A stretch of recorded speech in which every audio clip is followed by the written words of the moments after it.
Superman అనగానే henry Cavill and man of steel గుర్తొచ్చే మనకి ఈ completely different tone and comic book స్టైల్లో ఉన్న సూపర్‌మ్యాన్ నచ్చుతుందా అనే డౌట్‌తో ఈ సినిమాకెళ్ళాను. మరి ఆ డౌట్ నిజమైందా లేదా అని డీటెయిల్‌గా చెప్తాను. వీడియో లాస్ట్ వరకు చూడండి.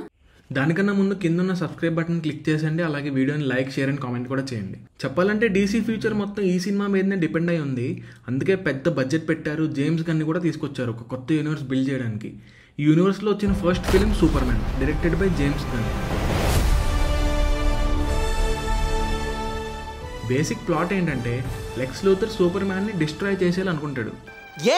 తెలీదు, గుర్తులేదు, మర్చిపోయా. ఎందుకు చంపాలనుకుంటున్నాడు వాడికి కూడా తెలియదు అనుకోండి. బట్ దీనికోసం వీడు క్రియేట్ చేసే సినారియోస్, విలన్స్, ఫైట్స్ ఇదే ఉంటుంది ఓవరాల్ సినిమాలో.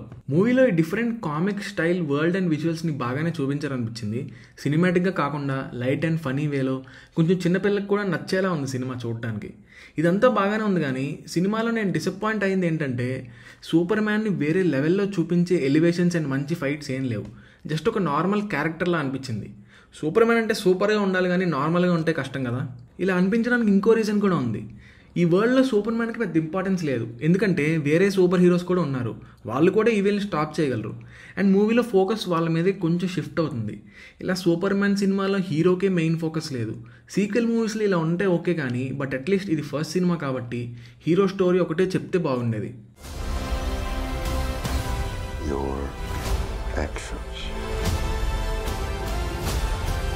ఈ వరల్డ్ బిల్డింగ్లో చాలా ర్యాండమ్ స్టఫ్ ఉంటుంది. ఏవేవో చూపిస్తా అలా వదులుతూ ఉంటాడు.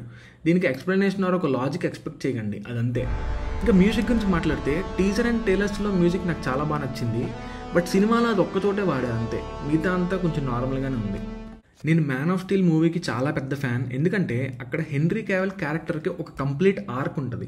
సూపర్‌మ్యాన్కి ఒక గాడ్లీ ఫీల్ ఉంటుంది. అండ్ అందులో పిచ్చ మాస్ ఎలివేషన్స్ ఉంటాయి. అసలు ఆరిజిన్ స్టోరీని ఇంతకన్నా బాగా ఎవరు తీయలేరు.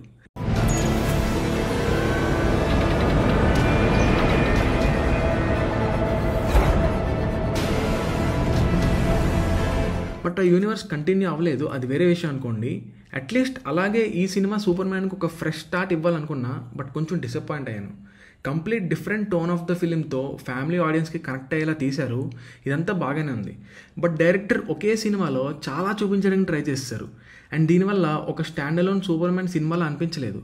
వేరే క్యారెక్టర్స్ ఎక్కువైపోవడం వల్ల మన హీరోకి కనెక్ట్ అవ్వలేకపోయాం. డైరెక్టర్ ఇంకొంచెం బెటర్గా హ్యాండిల్ చేసి ఒక కంప్లీట్ ఆర్క్ తీసుకురావాల్సింది హీరోకి. ఓవరాల్గా చెప్పాలంటే ఒక మిక్స్డ్ రీస్టార్ట్ అని చెప్పాలి డీసీ యూనివర్స్కి. ఫ్యూచర్ ప్రాజెక్ట్స్ ప్రొడక్షన్లో ఉన్నాయి, బట్ ఈ సినిమా బాక్స్ ఆఫీస్ పర్ఫార్మెన్స్ మీదనే చాలా డిపెండ్ అవుతుంది. సో లెట్స్ సీ మీకు ఎలా అనిపించిందో కూడా కింద కామెంట్ చేయండి. And this is it guys. Video నచ్చితే please do like, share and subscribe to Cinemamayam. Bye.